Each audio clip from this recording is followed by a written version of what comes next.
पायल बचपन से ही बेहद खूबसूरत और अलग मिजाज की लड़की थी।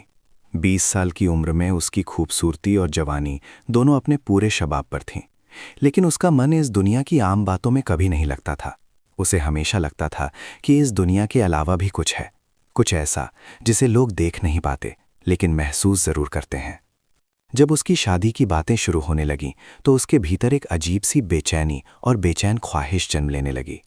उसी दौरान उसे पता चला कि उसकी सबसे करीबी दोस्त काजल का किसी जिन के साथ संबंध है। ये बात सुनकर पायल के भीतर डर से ज्यादा जिज्ञासा जाग उठी।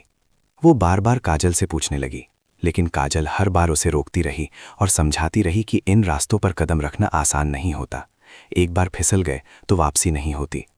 पायल चुप हो जाती, लेकिन उसका मन न घर के कामों में लगता न बाहर की दुनिया में। वो रोज काजल के पास जाती, गिड़गिड़ाती कि बस एक बार दिखा दे, मैं कुछ नहीं करूंगी, लेकिन काजल हर बार मना कर देती। पायल की उदासी काजल से देखी नहीं जाती थी। बहुत सोचने के बाद एक दिन काजल ने उससे कहा कि अगर सच में देखना चाहती है तो मेरे साथ चलना, लेकिन अगर डर लगे तो घर पर ही रहना और ये सब भूल जाना। रात के 12 बजे का नाम सुनकर पायल के रोंगटे खड़े हो गए, लेकिन उसकी जिज्ञासा डर से बड़ी थी।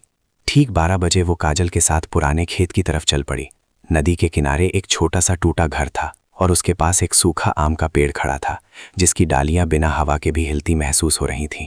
काजल ने पहले से वहां कुछ चीजें रखती थीं और पायल को समझाया कि इस पेड़ के चारों तरफ फेरे लेने हैं और चाहे कुछ भी हो जाए रुकना नहीं है। पायल ने डर को दिल में दबाकर फेरे लेने शुरू किए। तभी उसके कानों में अजीब अजीब आवाजें गूंजने लगी, जैसे कोई बहुत पास से फुसफुसा रहा हो। उसका शरीर ठंडा पड़ने लगा, लेकिन काजल की आवाज उसे बार बार कह रही थी कि रुकना मत। जैसे ही पायल ने आखिरी फेरा पूरा किया, सूखा पेड़ अचानक बदलने लगा। उसकी छाल काली पड़ गई, डालियां नीचे झुकाईं और हवा में भारीपन भर गया। पायल घबरा गई और बोली कि अब चलो, मैंने देख लिया। लेकिन काजल ने कहा कि अब बहुत देर हो चुकी है। ये सुनते ही एक भारी आवाज गूंजी कि अब तुम जा सकती हो, लेकिन अब तुम्हारी शादी हो चुकी है। पायल का कलेजा कांप उठा। उसने रोते हुए कहा कि उसने शादी नहीं करनी थी, वो तो सिर्फ देखना चाहती थी। तभी वो साया उसके सामने आया और बोला कि अब मैं तुम्हारा पति हूँ। डर के मारे पायल वहां से भागकर सीधे अपने घर पहुंची। उसे लगा कि शायद सब एक डरावना सपना था। वो जैसे ही अपने कमरे में सोने के लिए बिस्तर पर बैठी, उसकी नज़र उसी जगह पर पड़ी जहां कोई और लेटा हुआ था।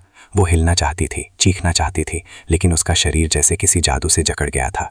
सुबह जब उसकी आंख खुली तो उसका चेहरा मुरझाया हुआ था, बाल बिखरे हुए थे और आंखों में गहरी थकान और डर साफ दिखाई दे रहा था। उस दिन के बाद पायल घर से बाहर नहीं निकली।